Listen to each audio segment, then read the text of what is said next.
Saludos, ¿qué tal? Buenas tardes. Viernes 27 de enero tenemos 30 minutos por delante para ponerles al día de la actualidad, pero antes comenzamos destacando los asuntos más importantes de esta jornada en titulares. El Gobierno de España muestra su apuesta firme por la Expo 2027 en Málaga y destaca el impulso de 2.400 viviendas protegidas en la provincia. El Pleno del Ayuntamiento malagueño se centrará en el problema habitacional en el Colegio Manuel Altolaguirre de La Palmilla. La Casa de las Naciones Unidas en Málaga acoge el acto central del Día Internacional de Conmemoración de las Víctimas del Holocausto. La grada de animación del Málaga convoca huelga para pedir la salida de la Junta Directiva. El Gobierno de España muestra su apuesta firme por la candidatura de Málaga a la Expo 2027 con una inversión de 2,1 millones de euros. Así lo ha anunciado la ministra de Hacienda, quien también ha mostrado su preocupación por la escasez de vivienda pública. En este sentido, María Jesús Montero destaca el impulso por parte del Ejecutivo de 2.400 viviendas protegidas en la provincia. La ministra de Hacienda ha participado en Málaga en el foro Los retos económicos y sociales de España, organizado por la cadena SER, en el que ha repasado las medidas puestas en marcha por el Gobierno de España, teniendo en cuenta el contexto actual, marcado por la guerra de Ucrania, la elevada inflación y el año electoral en el que nos encontramos, con elecciones municipales y autonómicas en algunas comunidades y generales.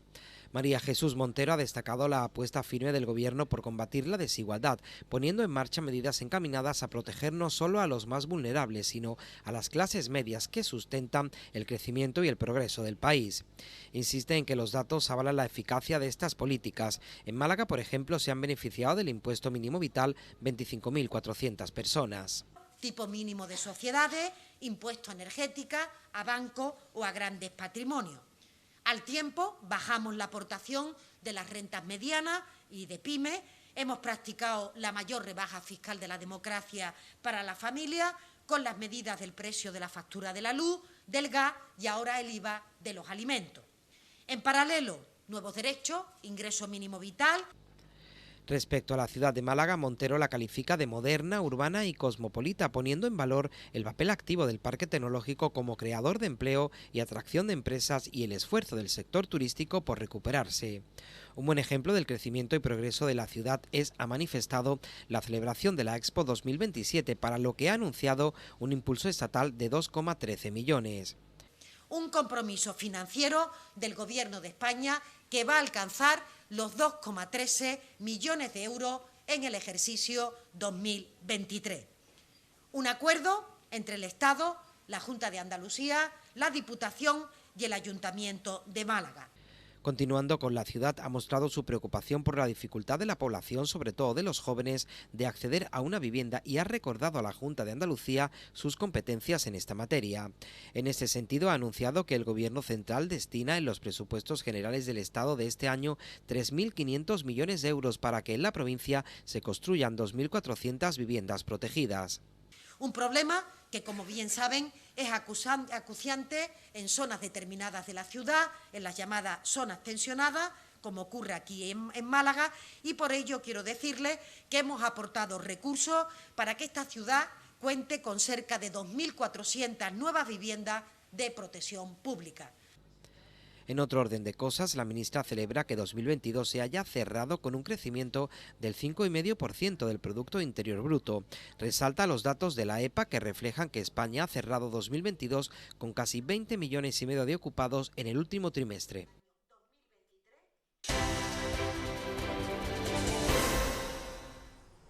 El Partido Popular llevará 2 mociones urgentes al próximo pleno, una de ellas relativa a la ley del solo sí es sí.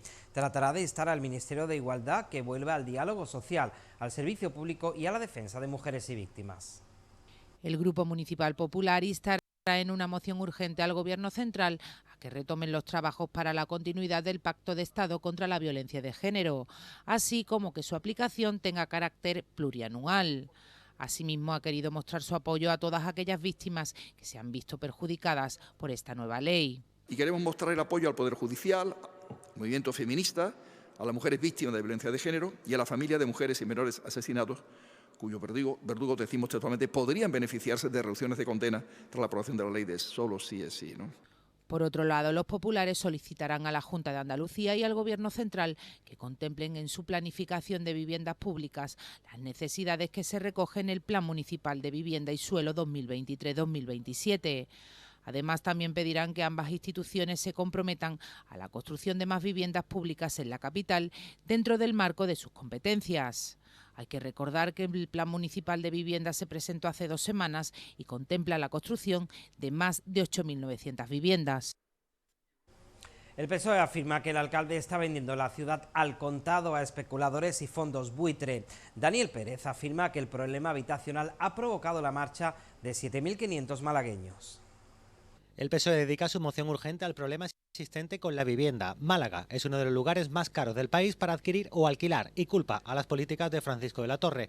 También del éxodo de malagueños a municipios limítrofes más baratos. Málaga ha perdido 965 habitantes en el último año, malagueños que se han ido. Si sumamos los 6.600 malagueños que se fueron en el año anterior, 2021, vemos como en 2 años en torno a 7.500 malagueños se han tenido que ir de la ciudad. Y si se ha compensado la pérdida de malagueños con el número de habitantes que hay, es porque han venido muchos extranjeros, con un poder adquisitivo alto, que están comprando en la ciudad. En la moción, Daniel Pérez exige que el ayuntamiento construya viviendas con 3 habitaciones y garaje, con un tope de venta de 150.000 euros, una moratoria para las viviendas turísticas que tensionan el alquiler y la calificación de insuficiente del plan de vivienda por su escasa previsión para vivienda protegida. Un 6% para esas 8.900 viviendas que dijo el alcalde que hacían falta en la ciudad. No, hacen falta 10.000 viviendas de VPO. Y hace falta que el ayuntamiento también dé un paso adelante y ponga más financiación para poder realizarlo. También exige que se inste a la Junta a que declare Málaga como zona de alquileres tensionados y elabore incentivos fiscales, entre otras propuestas. También afea a la Junta de Moreno Bonilla la escasa construcción de viviendas públicas en su primera legislatura. Unidas Podemos pedirá apoyo para exigir al equipo de gobierno un informe exhaustivo de los colegios públicos para detectar si necesitan reforma o mantenimiento. En cuanto al centro de Palma-Palmilla, solicitan una inversión urgente para arreglar los innumerables desperfectos. Es cinismo afirmar la relevancia de la educación para la sociedad cuando mantiene colegios y centros educativos en ese estado. Insisto, 250 niños todos los días asisten a un colegio que está en un estado absolutamente lamentable. Pero el caso del Manuel Altolaguirre, del Centro Educativo de Palma-Palmilla, no es el único que tenemos en nuestra ciudad. No paramos de recibir y hemos recibido decenas de denuncias de asociaciones de madres y padres. Para Unidas Podemos, el caso del Colegio Manuel Altolaguirre en Palma-Palmilla no es el único, motivo por el que solicitan en pleno un informe del mantenimiento de la totalidad de centros educativos para acometer las reformas necesarias. El portavoz de Unidas Podemos recuerda al Partido Popular en la Junta y el Ayuntamiento que es su competencia velar por la seguridad de los pequeños, por lo que el colegio situado en La Palmilla no tendría que haber arrancado el curso en estas condiciones. 60 alumnos de primaria fueron trasladados ante la inseguridad del edificio. Que no tendría que haber empezado el curso escolar bajo ningún punto de vista esos 60 niños que los han tenido en una situación que ha puesto en riesgo su integridad por la gestión, insisto, negligente, tanto de la Junta de Andalucía, pero aquí queremos destacar también la responsabilidad subsidiaria que tiene el Ayuntamiento de Málaga en el mantenimiento y en garantizar el buen estado de este tipo de centros educativos. Unidos Podemos también recoge en su moción que el Ayuntamiento pida disculpas a padres y madres por esta bochornosa situación. Un plan de inversiones con carácter de urgencia para la remodelación de los patios y actuaciones necesarias en las instalaciones. Además, piden al alcalde que vuelva a ser el que era con Susana Díaz y le exija a Moreno Bonilla que aumente las partidas autonómicas para la rehabilitación de centros educativos. Ciudadanos presentará una moción urgente en la que destacará la necesidad de articular un servicio de tren de cercanías entre Málaga y Antequera. El Grupo Naranja también solicitará que se realice un estudio de bonificaciones e incentivos fiscales para los propietarios que destinen viviendas a alquiler de larga duración. Málaga y Antequera se han convertido en nudos ferroviarios de primer orden en los últimos años. Además, el pasado día 26 se inauguró la nueva estación de AVE del municipio. Por este motivo, Ciudadanos solicitará en el Pleno que se inste al Ministerio de Transportes, Movilidad y Agenda Urbana a la implantación de un servicio de cercanías entre la capital y Antequera. Y lo que pretendemos con esta iniciativa es un enfoque muchísimo más a largo plazo. Consideramos pues que son frecuencias insuficientes y además los precios resultan caros. Si nos ponemos a mirar 11,20 ida y vuelta, al final estamos en 20 euros, 20,40. Creo que no son los precios para alguien que tiene que ir a estudiar todos los días, por ejemplo, desde Antequera a Málaga, o alguien que tiene que ir a trabajar todos los días desde Antequera a Málaga. Una línea de C3 que precisamente venga a darle la vuelta a las políticas que, como he dicho, han supuesto para Antequera y para Málaga esas políticas bipartidistas, y podamos rentabilizar esa segunda estación.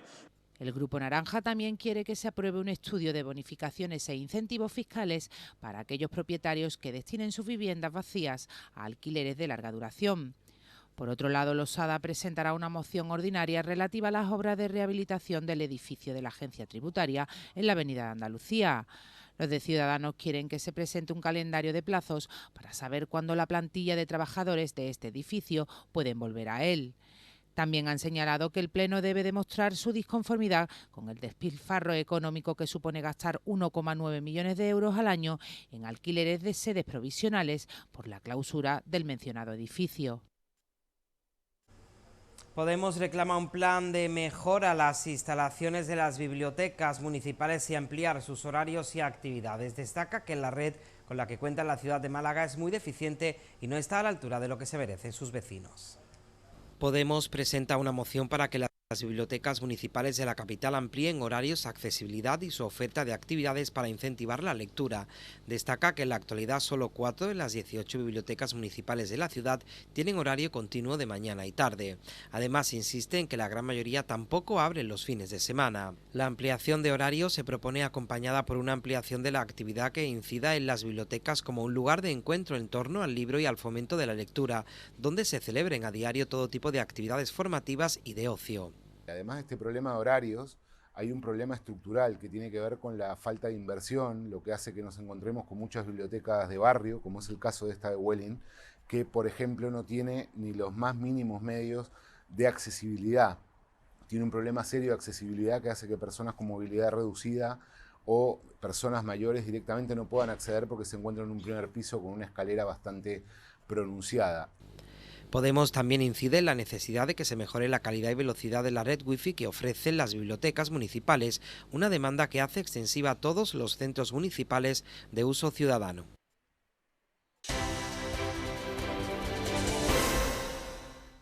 La Casa de las Naciones Unidas de Málaga ha acogido el acto central del Día Internacional de Conmemoración de las Víctimas del Holocausto. Organizado por el Movimiento contra la Intolerancia, durante la ceremonia se han encendido 6 velas en memoria de los 6 millones de judíos que murieron víctimas del nazismo. La Casa de las Naciones Unidas en Málaga ha acogido el acto central del Día Internacional de Conmemoración de las Víctimas del Holocausto, que cada año se celebra el 27 de enero en recuerdo de la liberación del campo de exterminio de Auschwitz. Como es tradicional, durante el acto se ha realizado un rito simbólico de encendido de 6 velas por cada uno de los 6 millones de judíos exterminados. Además, los representantes de las diferentes instituciones han sido los encargados de leer el manifiesto en el que se ha resaltado la necesidad de seguir luchando contra el antisemitismo y toda forma de violencia. El antisemitismo sigue siendo un problema hoy en día. El último informe del Ministerio del Interior habla ya de incidentes antisemitas, habla de 10 casos. El 10% del discurso de odio que detectamos en las redes sociales en nuestro país es de naturaleza antisemita. La Asamblea General de Naciones Unidas dictó una resolución en la que establecía el 27 de enero como el Día Internacional de Conmemoración en memoria de las víctimas del Holocausto, reafirmando que este hecho tuvo como resultado que 1/3 del pueblo judío e innumerables miembros de otras minorías murieran asesinadas. Será siempre una advertencia para todo el mundo de los peligros del odio y el fanatismo, el racismo y los prejuicios. La Junta de Andalucía inicia la tramitación de la primera estrategia andaluza del sector del olivar 2023-27. El objetivo de esta iniciativa es respaldar a los productores que vienen padeciendo problemas de rentabilidad en los últimos años. La estrategia además incluirá un profundo análisis del sector y planteará nuevas herramientas, medidas y ayudas con el fin de lograr una transformación del sector que aumente su productividad y competitividad. También persigue la búsqueda de herramientas que ayuden a los productores a hacer frente a los costes de producción y otros problemas endémicos del sector, como por ejemplo la falta de relevo generacional, la modernización o las dificultades causadas por las diferencias de volumen de las producciones anuales.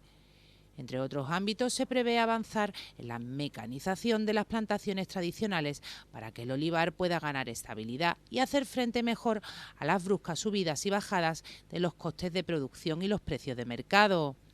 Queremos aumentar la rentabilidad, modernizar el olivar, buscar agua para nuestros campos y gestionar bien las ayudas de la PAC.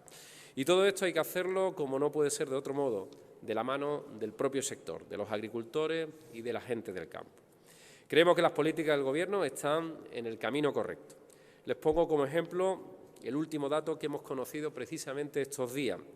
Andalucía, como todos ustedes ya saben, ha registrado en 2022 récord de exportaciones agroalimentarias, y récord de exportaciones totales desde que hay registro en 1995. Asimismo, entre los objetivos de la primera estrategia andaluza para el sector del olivar se encuentra también la reducción de su huella ambiental y el impulso de su adaptación al cambio climático mediante la implantación de nuevos sistemas de eficiencia del regadío. Entre otras vías, se apuesta por la implantación de sistemas automatizados, sensores o placas solares para reducir la huella hídrica y energética de las explotaciones de regadío. Por otro lado, se persigue también avanzar en la búsqueda de nuevos nichos de mercado para el aceite como la industria farmacéutica o cosmética y para el sector más tradicional.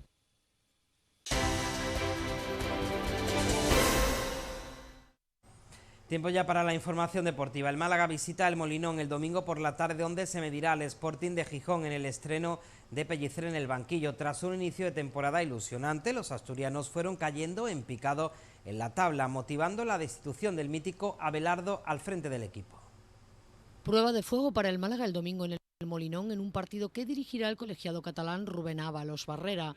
El Sporting de Gijón llega 11º en la tabla con 31 puntos y con un entrenador que apenas lleva algo más de una semana, aunque eso sí, se estrenó con victoria por 1-0 frente al Real Zaragoza. El técnico canario Miguel Ángel Ramírez sustituía así al mítico Abelardo, que aunque contaba con el apoyo de la grada, no estaba sacando los resultados esperados. La buena noticia es que el Sporting tiene un pobre balance como local, con 5 victorias, 5 empates y 2 derrotas en 12 partidos de liga. Por su parte, el Málaga llega tercero por la cola con 21 puntos, aunque con el revulsivo de un nuevo entrenador en el banquillo.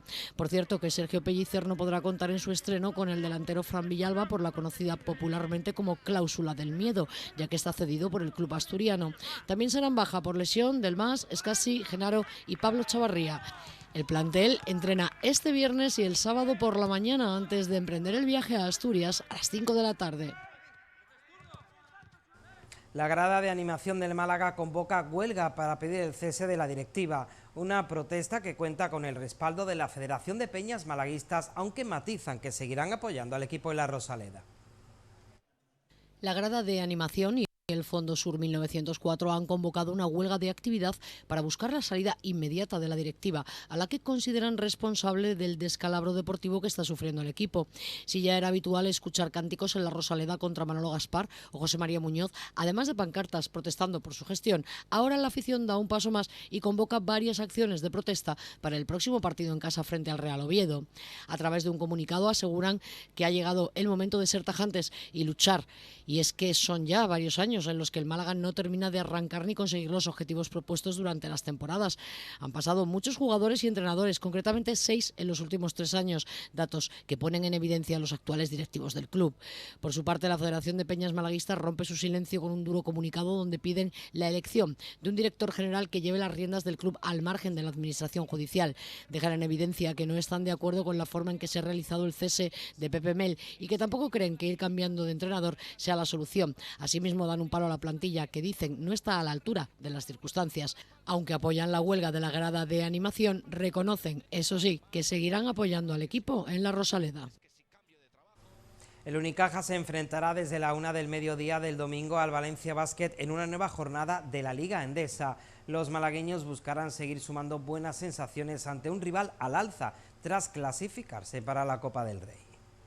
El equipo vuelve este viernes al trabajo tras disfrutar ayer de una jornada de descanso tras su brillante estreno en el Round of 16 de la BCL ante el AEK Atenas.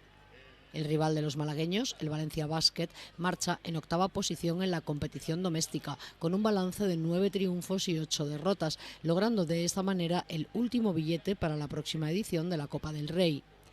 Sin embargo, se trata de un equipo al alza, ya que han conseguido la victoria en 3 de sus últimos 4 partidos, imponiéndose al Casademont Zaragoza en el último choque por 88-76.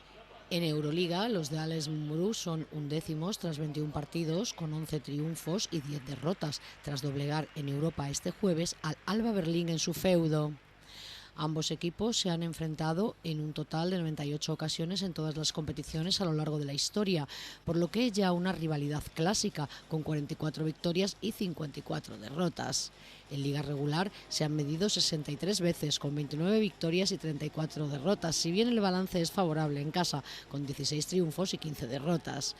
En el último partido, los malagueños se impusieron por 67-83 en la primera vuelta, con Tyler Kalinowski y Tyson Carter como máximos anotadores con 14 puntos. Será un partido especial tanto para Bill Thomas, quien se medirá al equipo en el que estuvo desde 2016 a 2019, como para Ivonne Navarro, que fue entrenador y ayudante entre 2011 y 2013.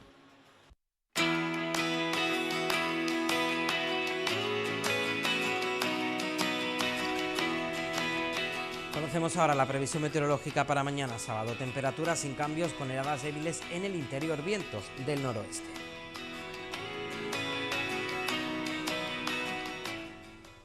Nos despedimos con imágenes del Centro de Arte Contemporáneo, que presenta la obra más reciente del artista Eduardo Sarabia con la exposición Tú eres otro yo, una muestra que comprende una intervención mural en el espacio central del museo y una selección de 30 dibujos de acrílico y pan de oro sobre papel que se han realizado a lo largo de 2022. Con esas imágenes nos despedimos, nada más, gracias por su atención, buenas noches, que descansen, pasen un buen fin de semana. Recuerden que volvemos el lunes con más noticias, hasta entonces.